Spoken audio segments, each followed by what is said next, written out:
their protection. Sorry, Mr. Zigode, I'll distract you a bit, but you will get a chance to say everything you need. While on this attack that you have testified about, do you know if there were any arrests and prosecutions? Sicela ukuphazamisa kancane uzolithola ithuba lokuqhubeka usho konke ofuna ukusho.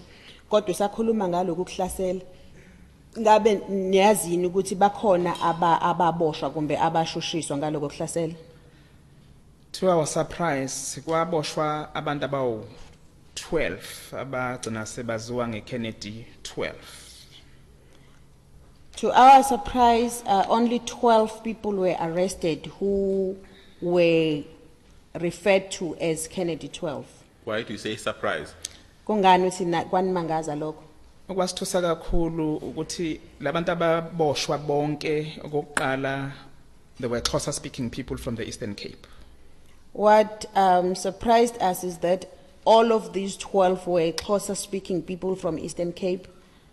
Okwesibili okwasithusa ngokuboshwa kwabo ukuthi babe ama victims of the attacks. Ibona abantu omizi yabo yayishisiwe ababerana amaspaza shop ayesha kodwa kwaboshwa the very same victims of the attack. The second point that amazed us is that they were the victims of the attack. Their spaza shops and their houses were burnt, but they were arrested. Babhekana namacala okubulala, awuzama ukubulala, awukhosi udlame emphakathini namanye engasawakhumbuli abathweswa wona. They were facing murder cases, violence, and other cases that I cannot recall. What became of their matter? Kwasekwenzekani ngabo? Gcineni kosuku kwafanele njengombutho siqinisekise ukuthi bathola fair trial, fair legal representation. Eventually ke bagcina bethola ibail, but ilaze lafika we trial. Bagcina betholwa bengenacala ngoba vele icala lalingekho. As the leadership, we had to ensure that they receive fair trial, legal representation, which resulted to them receiving bail, and they went to trial. At the trial, they were acquitted because they were not guilty. At the end, you will be afforded the opportunity to deal collectively with your thoughts on the police, the investigation, the prosecution, etc. So let's pause for now. I know you're still going to testify about other specific incidents. You can proceed from where you ended. You had said from then onwards, Abahlali were operating underground. Proceed. Ekugcineni uzolithola ithuba lokuthi ukhulume ngakho konke ngemicabango yeni eninayo maqondana namaphoyisa, uphenywa nokushushiswa okwenzekayo. Kodwa okwamanje ake sime lapho sicela uqhubeke ugcine usasichazela ke ngokuthi kwagcine sekuphoqeleka ukuthi inhlangano isebenze underground. I'm sorry, before you proceed, I just want to obtain certainty. You say the 12 were acquitted. Was it a question of them being tried and acquitted, or was it a question of withdrawal of the charges? Ngicela ukucaciseleka la uthe laba aba-12 batholakala bengenacala ngabe baya ecaleni laqulwa batholakala bengenacala noma icala lahoxiswa? Laqulwa icala batholakala bengenacala. Okunye esakunotho kwasho imagistrate ukuthi ofakazi babengathembekile nanokuthi lamacala ayakhiwe, charges were fabricated. My remarks, magistrate. They went to trial and they were acquitted. And the other thing that the magistrate noted was that the cases were fabricated and the court could not rely on the witnesses. Thank you. Siyabonga qhubeka. Umbutho ke uke waswela indawo yokuhlangana sisebenza underground for almost 6 months. We worked for about 6 months without any place where we could meet or use that place for operation. Okwakwenza ukuthi kube nzima kakhulu kangaka ukuthi 2 days after ukubulawa kwabantu kwafika izikhulu zikahulumeni zisuka kwi-province. What made it so difficult for us is that 2 days after the death of people, some government officials from the provincial level came. I mean high-ranking government officials, including MEC. Lana sikhuluma ngezikhulu eziphezulu kuhulumeni okubandakanya noNgqongqoshe. Bafika benza i-press briefing eKennedy. They conducted a press briefing in Kennedy. La ababetshela khona isizwe noma la ababe celebrate khona ukuthi iKennedy Road has been liberated. Those are the words ezashiwo izikhulu zikahulumeni ukuthi ngoba sekufa abantu abanye ba displacewa iKennedy si free. In that briefing, it's where they were informing the nation or celebrating that Kennedy had been liberated. That's what they said, because there were people who died and others were displaced. So, because of that, Kennedy was free. Noted also kule press briefing baswa abantu kwalethwa abantu from outside Kennedy abamalunga ANC belethwe Kennedy bezogcwalisiwo. Another thing that we noted on that press briefing is that people were transported by buses from other places to come and fill in the Kennedy Hall. Kubizwe nabantu beMKVA bomkhonto wesizwe. And the members of the MKVA were also invited. Then the next morning esakubona kwi-media ukuthi kusolakala umholi ngokufa kwabantu kubekwe isithombe sami ngangitrenda ngenza ama headlines kuthiwa kusolakala umholi ngokufa kwabantu kodwa kubekwe sami isithombe mina obezobulawa. The next morning on the media I was trending because the headlines were saying the leader is being alleged for the killing of people, yet I was the one who was about to be killed. Sorry. And my picture was there on the... Sorry, for the record, may the word alleged be replaced with suspected. Thank you. Yes, proceed. Lokho kwenza ukuthi impilo yami besengcupheni ngoba imessage sayithola ukuthi kwaku incitwa i-violence kutshelwa abantu be-ANC including MK veterans ukuthi fanele ngihantwe ngibulawe. My life was then at risk because violence was being incited and the members of the MKVA were told that I must be hunted and be killed. Sorry, you also mentioned a political party that was omitted. Can you repeat the party? Cela usiphindele iqembu lezepolitiki kanye leli olibale kanye namalungu eMKVA. African National Congress. The members of the ANC and the MKVA were told that I must be hunted and be killed. Proceed. Kwadingeka ukuthi sithole some international support from some international human rights organization for security purposes. We then sorted for security, the assistance from the International Human Rights Organization. Organization for our protection. Mhlambe to mention one, Amnesty International, for instance, came into our aid. Amnesty International was one of the organizations that intervened and assisted us. And I was offered also a protection by the US government, the State Department. The US government State Department also offered my protection. Through the program widely known as the International Visitors Leadership Program. Ngokusebenzisa uhlelo lwabo olwaziwa nge-International Visitors Leadership Program. Visitors Leadership Program okuhlelo olubhekele ivakashi. Then ngaya eAmerica for a couple of weeks. Then I went to America for a couple of weeks. A message from the US government was to say to the ANC-led government, if you see Abahlali as rubbish to be killed, US government sees Abahlali as an asset to be protected. Umyalezo wawudluliswa uhulumeni waseMelika kuhulumeni oholwa iANC kwakuwukuthi uma kuwukuthi abahlali nibabona bengento yalutho izinto ezifanele ukubulawa thina sibabona bewutho. Abahlali baqhubeka ke ba organize underground up until bathi emerge again to a public domain. Abahlali continued operating underground until they emerged to the domain again. More or less, what year was that when they re-emerged?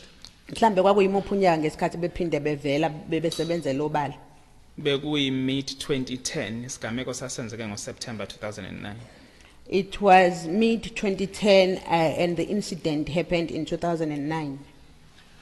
While on that point, were you offered any protection by the South African police? Ngabe amaphoyisa ala eNingizimu Afrika kukhona yini ukuvikeleka anikeza khona? Cha, in fact ngangiwasaba amaphoyisa ngoba ayabanye babantu engikholwa ukuthi babehlangene nezigilamkhuba ukuthi zisibulala. No, I was afraid of the police officers because I had a feeling that they were somehow involved with the attackers. Okay, you re-emerged and? Nasebenzela obala ke kwasekwenzakalani? Kwase kuba ne pending appeal constitutional judgment. Kwaba khona ke isinqumo sokwedluliswa kwecala esasisalengisiwe. Kunecala ebelaziwa ngeSlums Act noma uhulumeni waKwaZulu Natal at the time kwakune piece of legislation eyayibizwa nge Prevention of Emergence and Re-emergence of Slums in KwaZulu Natal eyagcina seyaziwa ngeSlums Act. So leyo Slums Act say appeal all the way to the Constitutional Court. There was an act which dealt with the prevention of emerging of informal settlement. Informal settlement, which was known as the Slums Act. We appealed that act up to the Constitutional Court. So the Constitutional Court handed down a judgment and yathola ukuthi the Slums Act was inconsistent with the Constitution and it was invalid. Inkantolo ke yomthethosisekelo yakhipha isinqumo sokuthi ngokubona kwayo lo mthetho waziwa ngeSlums Act wawungahambisani nomthethosisekelo wethu. Can you tell the commission more about that case? In whose name did Abahlali litigate? Ungacacisela i-commission kabanzi ngalelo cala. Well, go 2008 uhulumeni waKwaZulu Natal ngaphansi komhlonishwa wayephethe umnyango wezezindlu ngaleso sikhathi wathi uqhamuka nesu lokuqeda imjondolo kwaZulu Natal. In 2008 the MEC for housing under the KZN government at the time said he was coming up with a strategy of doing away with the informal settlements.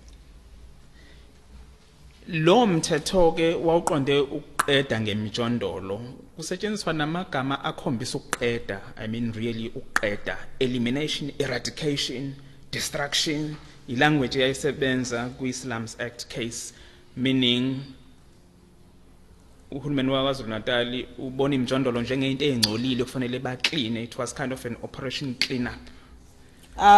That act was meant to do away eradicate informal settlements because they were perceived as dirty. So it was like a cleaning operation. So Islam's Act also suggested ukuthi umuntu ohlala eMjondolo in fact awukho umphefumulo ohlala eMjondolo. There's no human being ohlala eMjondolo. That's what is suggested. Therefore fanele uhulumeni a clean through bulldozing. The Slums Act suggested that there were no human beings residing in the informal settlements, and so the informal settlements has to be dealt away with by using bulldozers. So is that what you challenged up to the Constitutional Court? Iloko ke enani khala ngakho naze nayofika enkantolo yomthethosisekelo.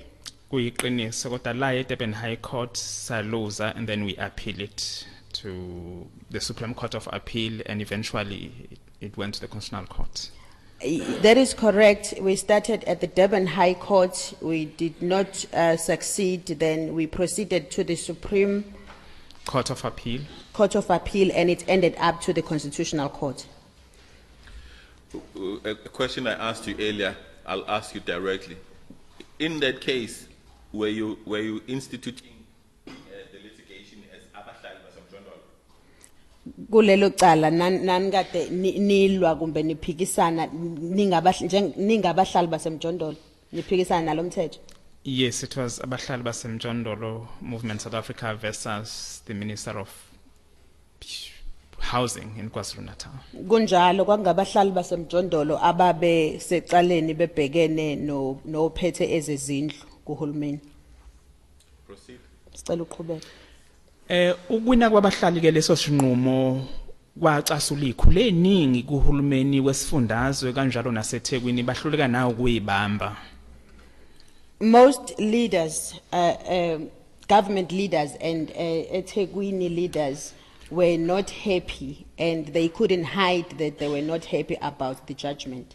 When you say eThekwini leaders, clarify that. Are you talking about the eThekwini municipality, or who are you talking about? Mauthi abaholi baseThekwini sicela usicacisele ngabe ukhuluma ngobani, usho abaholi bakamasipala noma ubani okhuluma ngabo? Ngisho ikhulu zakamasipala beze ku executive council yakhona ne political leadership within umasipala outside umasipala. I refer to the executive council of eThekwini municipality and other political leaders around Durban who are not members of the council. Abanye babo sinawo evidence ama records video saying Kennedy Road is the only settlement that took government to court. Abanye babo sinabo ubufakazi izinto ezibhalwe phansi laba besho khona ukuthi iMjondolo ku Kennedy Road yona kuphela ehise uhulumeni enkantolo. Kennedy Road is the only informal settlement that goes against the president of the country. Sithi Mjondolo ayiphele bathi bona kwakhiwe Mjondolo, unquote. Imjondolo ya Kennedy yona kuphela engahambisani no mengameli wezwe ngoba uma sithi Mjondolo ayiphele bona bathi akwakhe imjondolo. Let me lead you to one point here. We will then deal with specific aspects. How would you describe the relationship or interaction between Abahlali and the local government, also the government at higher level, as in provincial government? Ungachaza uthi kunjani ukusebenzisana kumbe ubudlelwano obukhona phakathi kwabahlali kanye nohulumeni wendawo sinyuke size sifike kuhulumeni wesifundazwe? Bebububi kakhulu ubudlelwano kwi local level, especially kwamasipala, besithathwa njengabantu okungafanele sikhulume ngaphandle kweinhlaka ze-ANC. The relationship was very bad between us and the local government, especially the municipality, because we were not allowed to air our views outside the political structures. Ubudlelwane bebungconywana kakhulu neprovince. Our relationship with the province was a bit better. When you say province, you mean the provincial government. Mangabuti province usho uhulumeni wesifundazwe. Kunjalo. That is correct.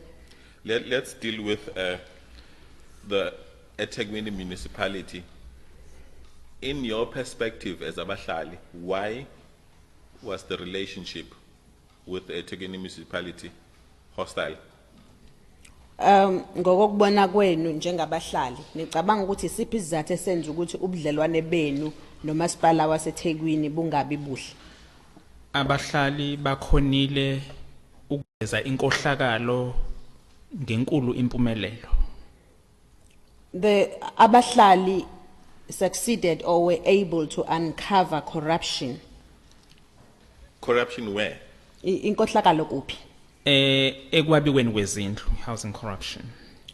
Corruption in the allocation of houses. Proceed.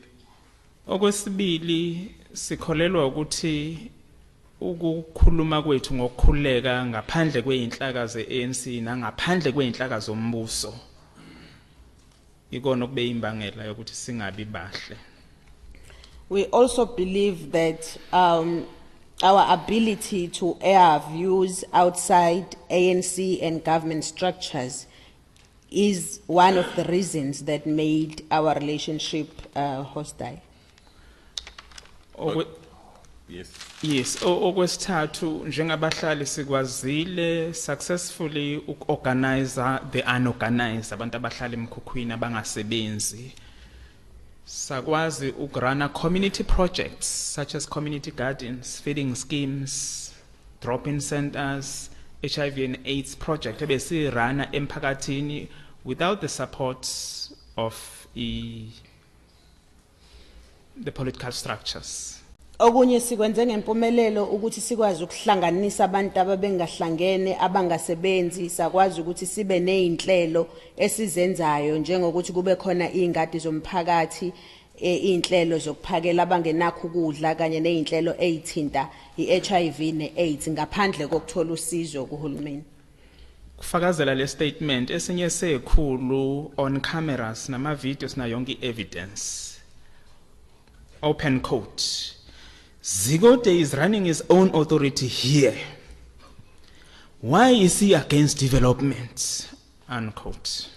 Okunye esinabo ubufakazi bakho okubhalwe phansi nokwathwetshulwa ngama video kwakhulunywa yesinye seyikhulu esasiveza ukuthi uZikode uyiphathela amandla la futhi uphambene nomthetho. Konke ke lokhu nanokuthi sikholelwa ukuthi futhi mawuhluphekile uhlala emkhukhwini uthathwa njengento engenangqondo engacabangi. So kubonakala kwabahlali benza izinto ezinkulu kangaka beze beya nase constitutional court. Umbuzo bothi who the hell are these folks from the Jondolo ukuthi they can actually take government to court? Okunye ukuthi if you are poor in living in informal settlement, you are not taken as someone who is intelligent. And there was a question that baobani bona labo ukuthi bangaze bathathe uhulumeni bamuse enkantolo. Mhlambe kokugcina sikholelwa ukho ukuthi when it comes to i-right yabantwana bethu kusasa labantwana bethu asinama protocols asinamhlonishwa. The other thing is that when it comes to the rights or the future of our children, we have no protocol and we have no honorables. Let's deal with other victims, so to speak. Were there any other acts of violence that were perpetrated against your members? I would also like you to refer to specific victims. Ngabe bakhona yini abanye abathinteka noma baba yisulu zodlame lapha ya kungasithokozisa ukuthi kube khona abantu ozobabalula okuyibona ababa yisulu zodlame. Ngizobuyela ku 2013 March 15. Is it 15? La kwabulawa khona Thembi Nkosi Qumbela. I would refer to an incident of the 15th of March 2013 where Thembinkosi Umbela was killed. Thembinkosi is spelled as Thembinkosi. Umbela is Qumbela. Yes, I've got the docket here. He was killed in March 2013. Yes, proceed. Where was he from? Sicela uqhubeke bukhona ubufakazi lapha phambi kwethu obusikhombisayo ukuthi impela wabulawa ngoMarch 2013 wayengowaphi? Wayengase Cattle Crest la sine branch khona la eMayville. He was from one of our branches at Cattle Crest in Mayville. Was he a local leader of Abahlali in Cattle Crest? Ngabe wayengumholi wabahlali khona lapha eCattle Crest? Noma wengasiba umholi wabahlali ngokugcwele kodwa wayesebenzisana close nabahlali. Though he was not a leader of Abahlali but he was working together with Abahlali. Proceed. Sicela uqhubeke. Ngifisa ke ukusho ukuthi kunesigameko esilandelayo samhla ka26 June 2013. There is also another incident which happened on the 26th of June 2013. I'm sorry. Can we first deal with the incident of the 15th of March 2013 before we go to June? Rick, I'm just thinking, Chairperson, there is another witness who is going to testify after Mr. Zigote. He's going to focus more on the death of Kumbelo. Oh, very well. Can you confirm that, Mr. Zigote? Ungaqinisekisa ukuthi ukhona omunye ufakazi ozozemva kwakho ozokhuluma kabanzi ngokushona kukaQumbelo? Yebo, bengithi angidlule for the records ama details azolandela nofakazi olandelayo. Yes.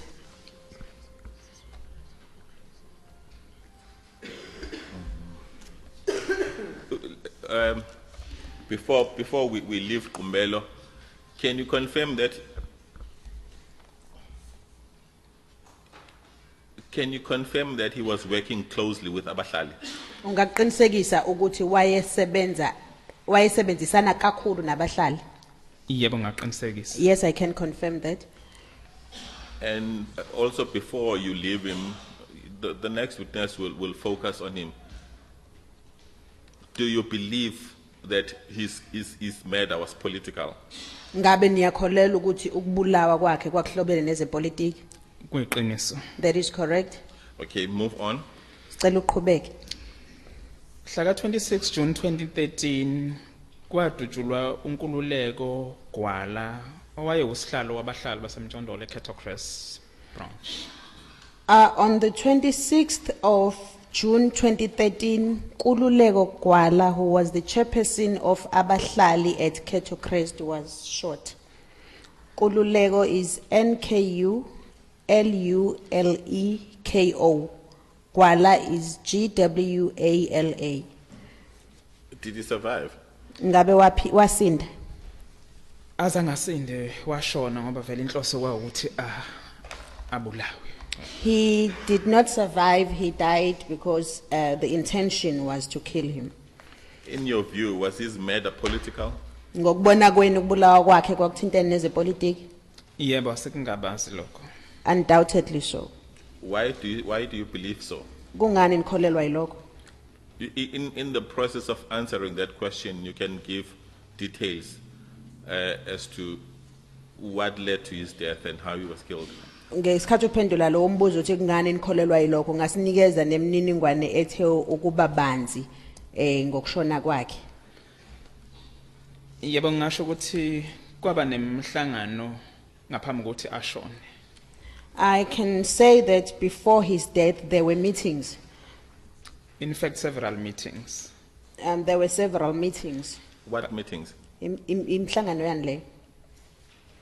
Yomphakathi yokukhuluma ngehousing project kune institute upgrading ebeyenzeka endaweni kwakhiwa izindlu kwabiwa izindlu. So ama meetings was about allocation process and procedure. The meetings were to discuss the allocation of housing because there was a project around housing at the time. Mangithi bekunemhlangano ke eyahlala, but even on the day abulawa ngawo kwakunomhlangano omkhulu kwakuyi public meeting nakhona kukhona izikhulu ezinkulu ezingeni lesifundazwe kuhulumeni abahlonishwa o-MEC nezikhulu ezingeni likamasipala weTheku. If I say there were several meetings, even on the day of his death, there was a public meeting which was attended by high-rank officials, including provincial MECs and high-rank officials from the eThekwini municipality. Nabaholi eqembini elibusayo le-ANC eThekwini region And- babekhona kulo mhlangano. And ANC leaders of eThekwini region were also part of that meeting. Ngaphambi kokuthi ashone uNkululeko saba ne conversation naye saxoxa naye. Before he died, we had a conversation, myself and him, Kululeko. I will say 2 hours before ashone ngaba nenhlanhla yokuxoxisana naye. That conversation happened 2 hours before his death. Conversation yayithi kimi wayengitshela ukuthi impilo yakhe isengcupheni. He was informing me that his life was in danger. Lokhu kuthinta izikhulu eziphezulu kumasipala weTheku ezithi uyiveza inkohlakalo. That included the high-rank officials of eThekwini municipality who were saying he was uncovering corruption. Ezwakalisa ukuthi akaphephile ngoba kuyacaca ukuthi i-information anayo ngenkohlakalo ekhona i-implicator ke izikhulu lezi. He was concerned about his safety because the corruption that he was uncovering implicated these high-rank officials. Was the corruption that he was allegedly uncovering at eThekwini municipality? Ngabe inkohlakalo leyo kwakusolakala ukuthi uyayidalula yayikade ithinta umasipala waseThekwini. Kunjalo. That is correct. Proceed. Sicela uqhubeke. Wabese engazisa ke ukuthi akayiboni ephephile ngoba kunezikhulu futhi akakhuluma nazo eziyeza mxwayisa. He informed me that he felt not safe or he was not safe because there were other high-rank officials who warned him about it. Sikhuluma nje naye mina bengingasiyingxenye yomhlangano obowuthinta izikhulu okade uattendile prior conversation yethu. I was not part of the meeting that that was attended by the high-rank officials, which he attended, but we had a conversation after that meeting. Ngiyakholela ukuthi ufakazi ozolandela uzongena kuma details alo mhlangano ke. I believe that the witness that will come after me will then give details about that meeting. Ngenxa yokuthi ngalesikhathi engifonela ngangidrive asikhonanga kuyiphetha i-conversation yethu wabe sengisendela i-text message. Because at the time he gave me a call, I was driving, we could not conclude our conversation. He then sent me a text message. So leyo text message suggested ukuthi insuku zakhe zokugcina seyifikile ngenxa ye security compromise ayibhekene nayo. That text message suggested that it was his last days because of the security compromise. Thank you. I think ngekhathi zabona ini ngathola ucingo thethu Julie uNkululeko was shocked. At about around 9, I then received a message that Nkululeko was shot. And do you as Abahlali believe he was shot because of the corruption that you've alluded to, that he was exposing? Ngokwenu njengabahlali nikholelwa ukuthi wadutshulwa ngoba wayedalula inkohlakalo. Yebo, okwesibili ukuthi uNkululeko was an intelligent leader. Yes, and another issue is that Nkululeko was an intelligent leader. Umuntu wabantu. He was sociable. He commanded respect emphakathini. He commanded respect from the community. He built hope and confidence for umphakathi. Why enikeza ithemba emphakathini. So ezinye zekhulu asithandanga the extent to which Nkululeko was supported by popular masses emphakathini. Some of the high-rank officials were not happy about the way the community accepted Nkululeko. In fact, they were threatened by leadership kaNkululeko in as far as interacting with the community is concerned. Kahle kahle ubuholi bkaNkululeko babufakela lezi ikhulu amanzi emadolweni. Proceed. Sicela uqhubeke. Nakuba kukhona abathathwa beyoquestionwa kodwa ngikhumbule kube khona ababoshwayo baphendula ngokubulawa kaNkululeko. Some people were taken for questioning, but I don't recall anyone being arrested for his death. Lokho kwenza ukuthi siqinise ukuthi ikhulu lezi ezazikhona emhlanganweni at the provincial level na kwi local level ziya implicateka ekufeni kaNkululeko. That make us strongly believe that the high-rank officials from the provincial level and the municipality are implicated in his death. Let's talk about Nqobile Nzuza. I guess khulumeke ngoNqobile Nzuza.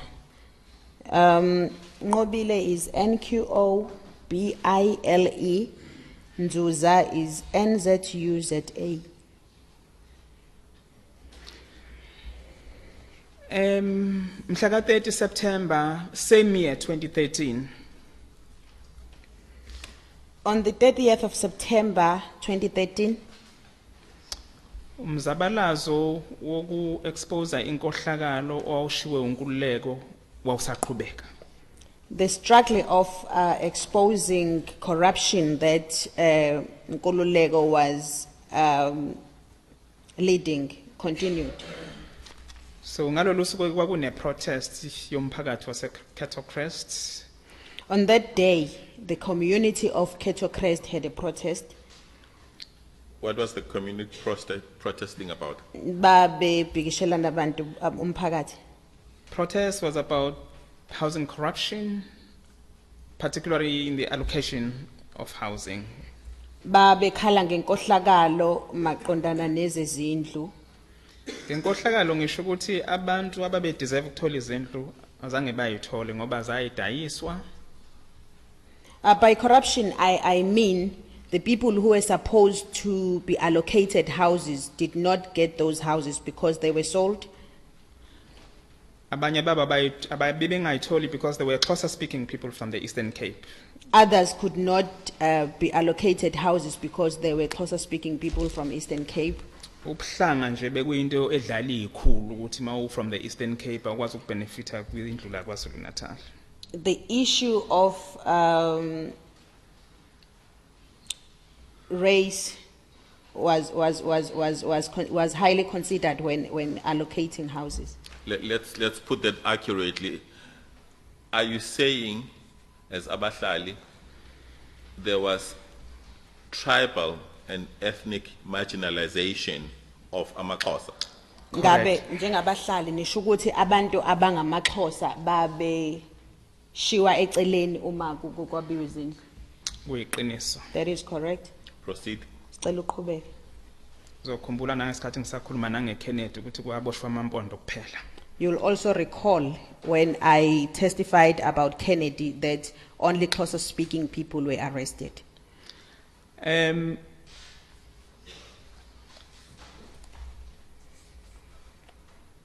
Futhi indlu bungayitholi mawungasondelene nezinhlaka zeqembu elibusayo nama ward committee.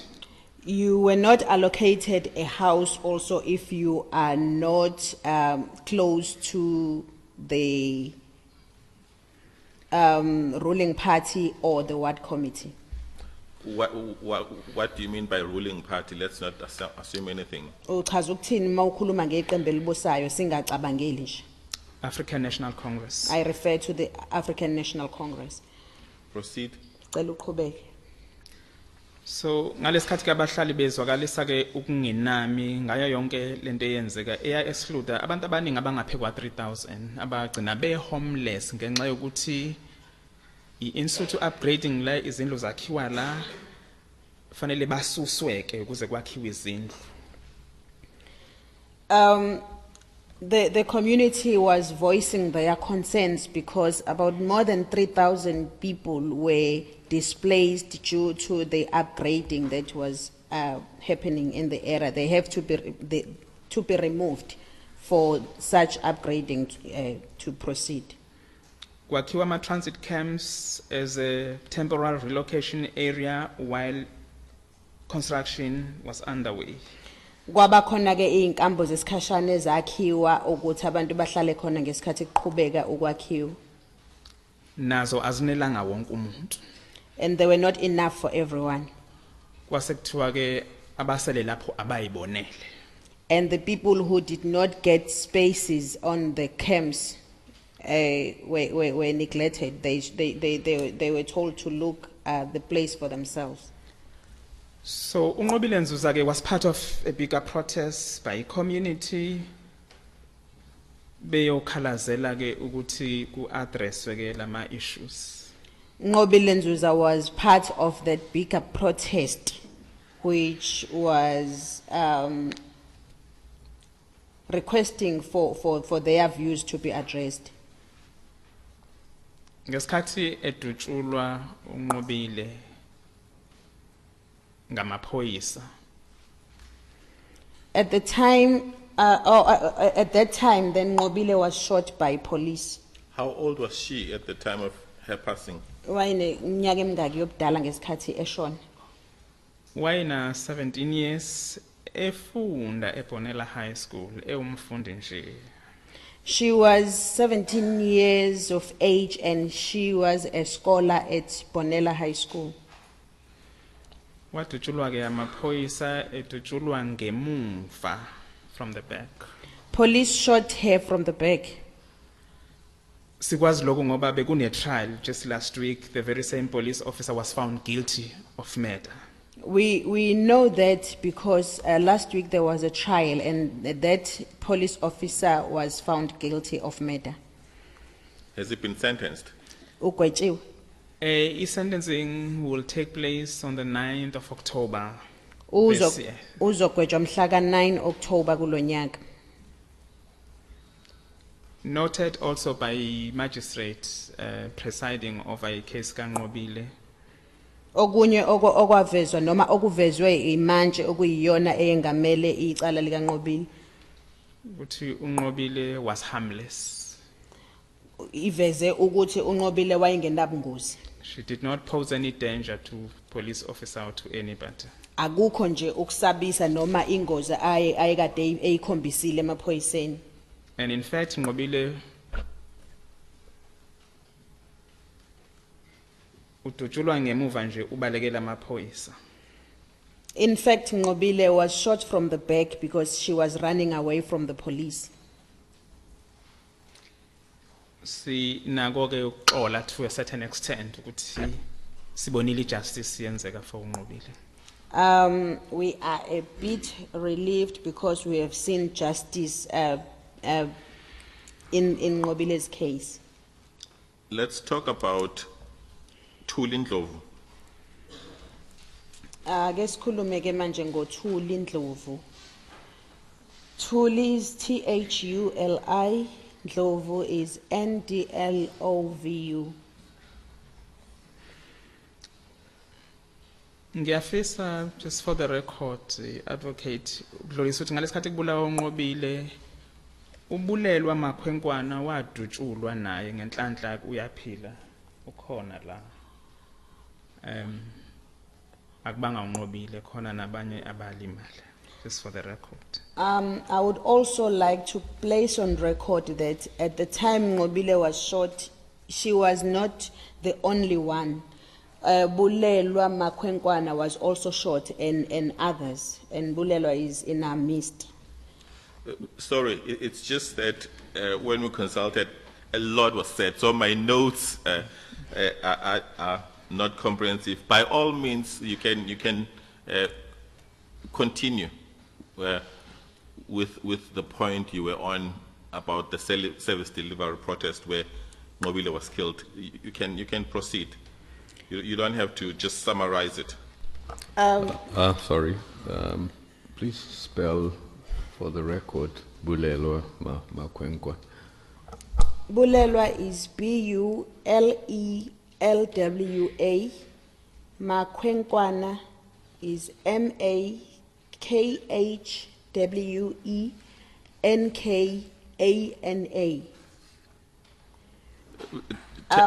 You can ungaqhubeka but uchaze ngamaqondana nalo yambhikisho besikhuluma ngawo ukuthi inkinga ama notes ami akunezinto angayivezi kahle kodwa ukhululekile ukuthi usinikeze yonke imininingwane ungayincishi ithuba. Let's be specific. How did Bulelwa get shot? Ake sicacise nje Bulelwa wadubuleka kanjani yena? Naye Bulelwa umuntu wesifazana osemncane njengonqobile naye wadubuleka from behind, meaning fleeing away from the police. She did not pose any danger to police. Bulelwa also was a young lady as Nqobile. She was also shot from behind. Okusho ukuthi wayekade balekela amaphoyisa akukho ubungozi wayekade ebukhombisile. Was she shot by the police as well? Naye wadutshulwa amaphoyisa. Singaqinisekisa lokho noma kungaboshwanga umuntu akekho phendulile ayibangabikho justice for yena. We can affirm that though no one has been questioned or arrested about it. Yes, proceed. Unkosinathi Mngomezulu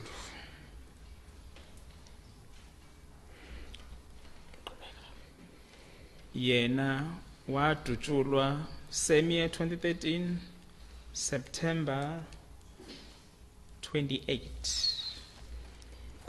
Kosinathi Mngomezulu was shot on the same year 2013 on the 28th of September. Kosinathi is Nkosinathi.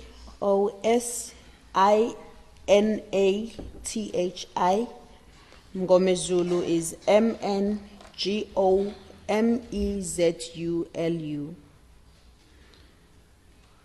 Unkosinathi ke yena udutshulwa uphiko lwamasipala elichithimjondolo elaziwa nge-Anti-Land Invasion Unit.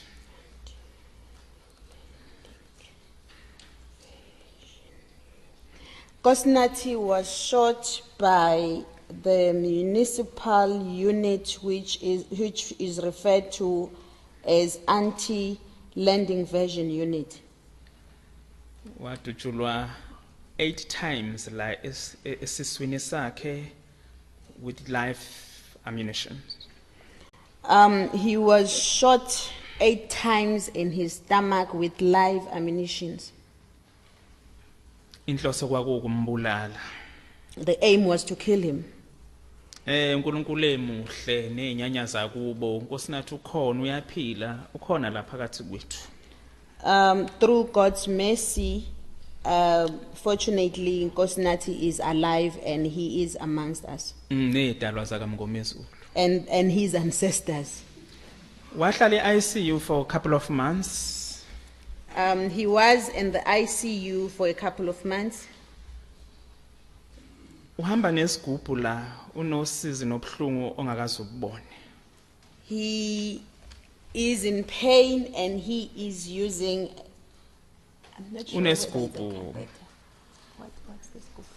Let's just say a medical gadget. He is having a medical gadget in him and he is in pain. Kosinathi unabantwana akasasebenzi and ngekaphinda kwazi ukusebenza. He has got children, he's no longer working and he will not be able to work anymore. So he's permanently disabled. Ngamanye amazwi usho ukuthi usekhubazeka unomphela. Yebo. That is correct.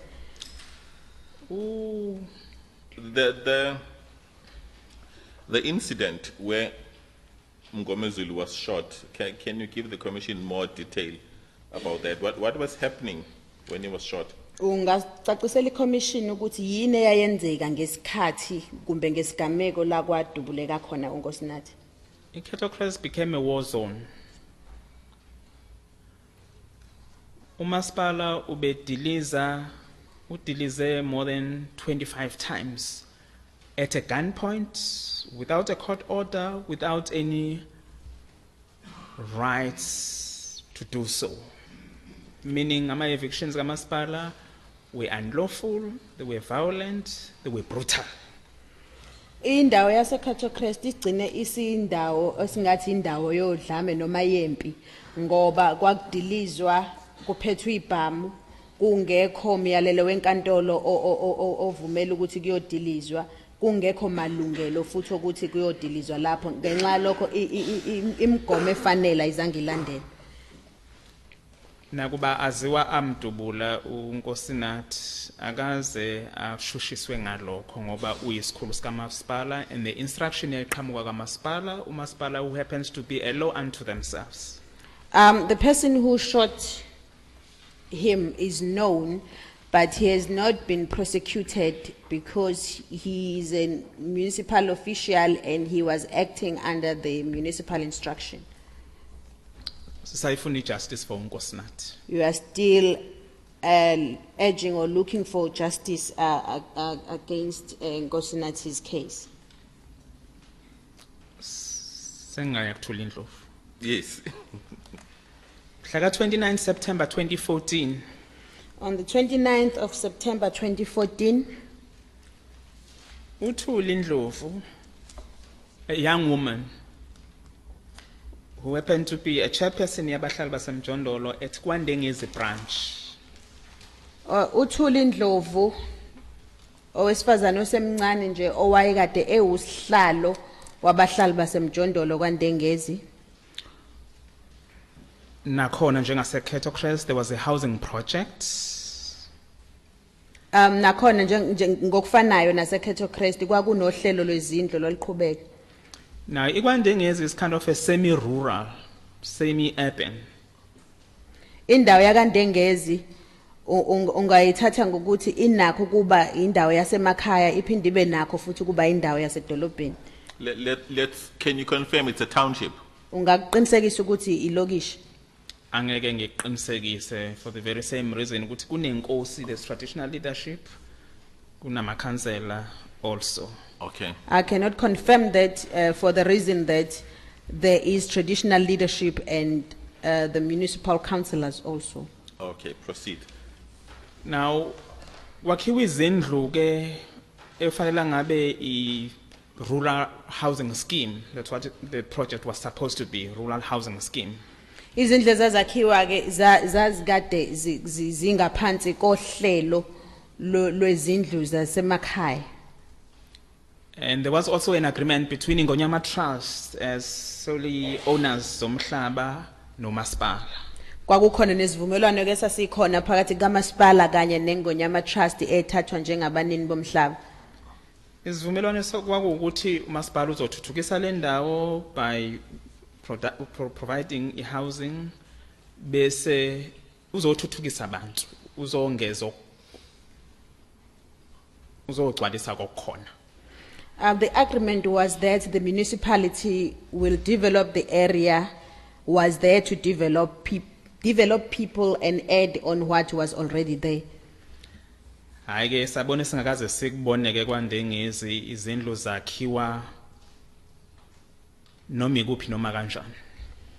But what we realized is that houses at KwaNdengezi were built anywhere and anyhow. Explain that.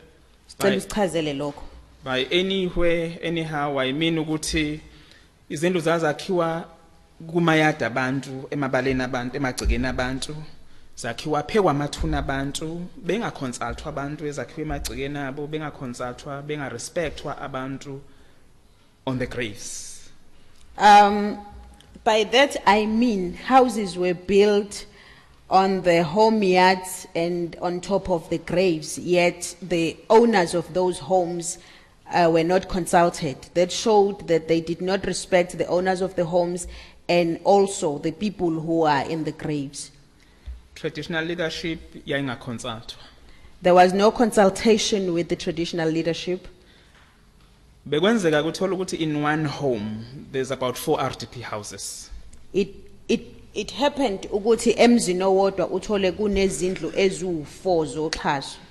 But you also found ukuthi emzini owodwa kuzoditshizwa izindlu zabantu all round, all 6 rooms, kuzofakwa u2 room. You would also have a situation where in one house, rondavels and 6-roomed houses will be dismantled and a 2-roomed house is rebuilt or is built. Comes allocation. Mase kuza kohlelweni lokwabiwa, Kuzongena ubani kwami? a certain person will be allocated a house in my yard. Angitshelwa lutho ngabantu abazofakwa emzini wami bezo allocate izindlu zemxhaso emzini wami. Without any consultation about those people being allocated RDP houses in my yard. But also strange involvement ka councillor wendawo ekwabiweni kwezindlu. Okunye kwakuthusa kakhulu ukuthi kwakubandakanyeka ikhansela lendawo in the allocation of houses. Bayokubandakanyeka ngisho ikhansela ulibona nenavara yalo lithwala ipontshi zabantu lizobafaka bona as in physically. By involvement I mean you would see the councillor driving his Navara with sponges transporting people to those houses. Abantu ongasibona bendawo for that matter. People who are not locals, Abangaziwa. the unknown people. Sorry, for the record, where the word sponge was used, precisely, it's a sponge mattress, is it correct? Yeah. Sponge mattress. Let's proceed. So umphakathi ke went happy ngayo yonke lento eyenzakalayo. Even i-traditional leadership was not happy. In fact, akekho waye happy bekholakala ukuthi council uyabadayisela labantu azobafakala izindlini. The community and the traditional leadership was not happy. In fact, no one was happy about what was going on because they had a belief that the councillor was selling these houses to those people. Ngenxa yokuthi ucouncillor kumuntu obesatshwa. Everyone was afraid of the councillor. Ubesatshwa. He- Satshwa. He was like an intimidating person. Angifuni ukukhuluma ngocouncillor as a leader, but ngifuna ukusuggesta la ukuthi umuntu obesatshwa. I don't want to speak about the councillor because he's a leader, but I want to stress that he was an intimidating person. People Feared. were, or feared person. He was a feared person. Yes, nama records akhe besho ukuthi khona bangasekho emhlabeni ngoba kudlalelwa ngakhansela. Even his record suggested that there are people who are dead because no one tampers with him. Uthula Indlovu njengomhlali Tulindlovu as a resident and the leader yabahlali. and a leader of Abahlali Let's organize abahlali against this injustice, against this unfair allocation of housing. wabe eseqoqa ehola abahlali ukuthi balwe kumbe balwisane na lesigameko noma nalento eyenzakalayo. Mhlambe kwenza udaba lami libe lifishane. Ukhansela ke ubesemsabisa uThuli. The councillor then threatened Thuli. Amsendele, amfonele, threatenishe, akhulume naye. Making threatening calls to her. Ngosuku ke abulawa ngalo uThuli wayethunywe yioffice labahlali bese Cape Town ne delegation yabahlali. Wayebuye Cape Town on the day. On the day of her murder, she was from Cape Town with the Abahlali delegation. Endleleni uThuli ubene conversation noKhansela. uKhansela emtshela ukuthi insuku zakho ziyasondela ntombazana bakudlalelwa ngakini. On the way, Thuli had a conversation with the counselor telling her that her days were numbered because she was tampering with him. Nebala ke uThuli ebuyile eCape Town walala usuku bodwa kwathi ngakusasa. I remember it was Monday. Ngabo 7 ntambama wayibona iNavara eyaziwa endaweni edumile iThishazi. I think it was one day after she arrived from Cape Town. If I'm not mistaken, it was a Monday. Round about 7 p.m., she saw the well-known Navara passing by. Futhi uThuli wamtshela uma wakhe wathi kaze kuzobulawa bani namhlanje ngaphambi kokuthi ashone uThuli ngoba kwakwaziwa nje ukuthi uKhansela make wathi ishazi kuzoduma ibhamu into ebeyaziwa nje ukuthi uKhansela isibhamu uyasishaya besishaya nje into emukelekile kwi-society ukuthi abaholi fanele baphathe ibhamu.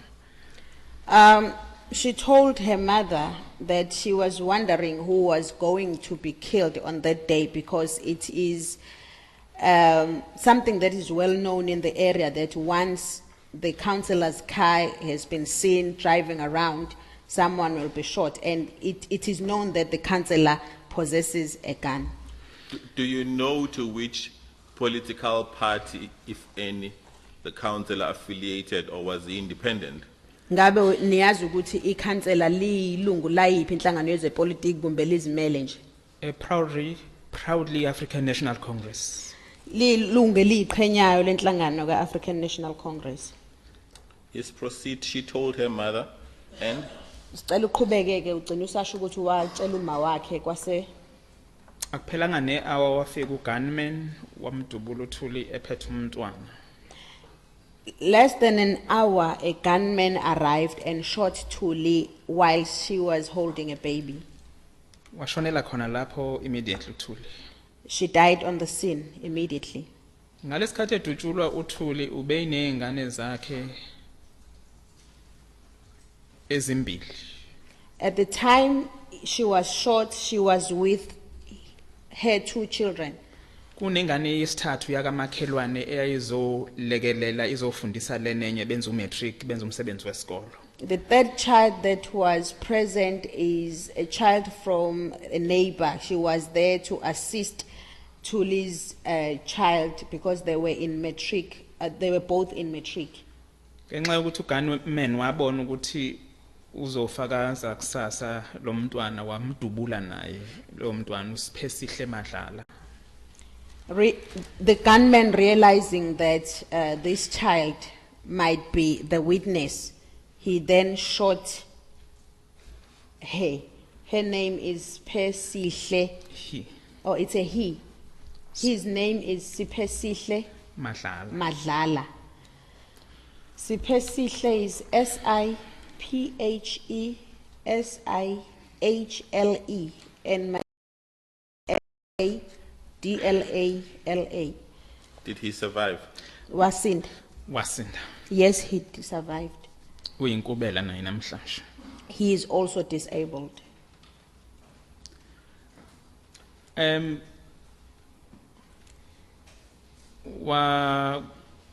Ukhansela lo ngoba umuntu wesibhamu owaziwayo bathi sebephelile abahlali waphinde washaya nangaphakathi kwi-ANC waphinde washaya nangaphakathi kwi-SACP.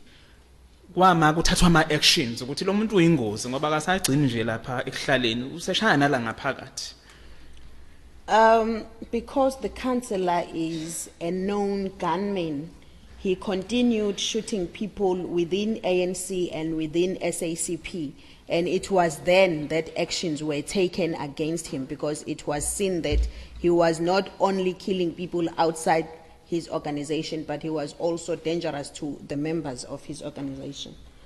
Wabe seboshwa ke ngenhlanhla wa prosecutor wagwetshwa yena ukhansela nomunye uPR councillor weANC uMastermind ngoba i-organized crime le esibusayo no gunmen bathola ke life sentence by Durban High Court May last year when they were sentenced to life imprisonment. He was then arrested, prosecuted, and convicted. It was him and another PR councillor who is referred to as the mastermind, since we are dealing with an organized crime, and also the gunmen. They were convicted to the life sentence in May this year. Last year Oh, last year by Durban High Court. at the Durban High Court. Thank you. See, What's the name of this person who was convicted? Ubani This gama councillor. lalo? Ikhansela le owagwetshwa. igama lika councillor Umduduzi Christian Nqola Ngcobo. Mduduzi Christian Nqola, in brackets, he was well known as Nqola Ngcobo. His name was Mduduzi Christian, known as Ngola Ngobo.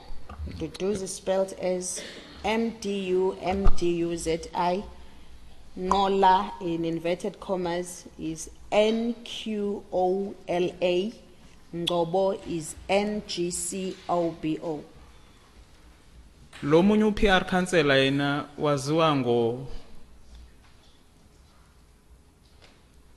uLutshiku. Uluvelile Lutshiku. The PR councillor is known as Luvelile Lucheku. Luvelile spelled as LUVELILE. Lucheku is LUTSHEKU.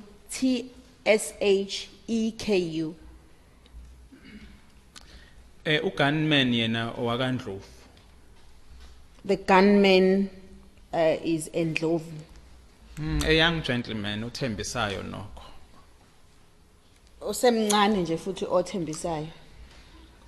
So altogether, how many people were convicted and sentenced?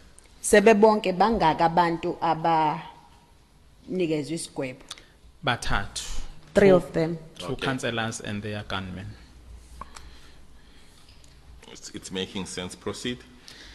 Yes, mhlambe ke umuntu angakuphawula ke beze begwetshwa ke ababulali bakathula Ndlovu ingoba base bebulala nokufanele bangabulawa. Sinesiqinisekiso njengabahlali ukuthi kubaba akaqhubeka ngonqola wabulala nasekhaya. Ngabe asitholanga ijustice for uthuli. The reason why they ended up being convicted is that they continued killing within their organization. As Abahlali, we are certain that if Ngola did not kill members of his own organization, we wouldn't witness justice in Thuli's case. Thank you. Chairperson, may we take the short break at the stage for 15 minutes? Yes, we shall adjourn for about 15 minutes. Sizothatha ikhefu lemzuzu ewu-15.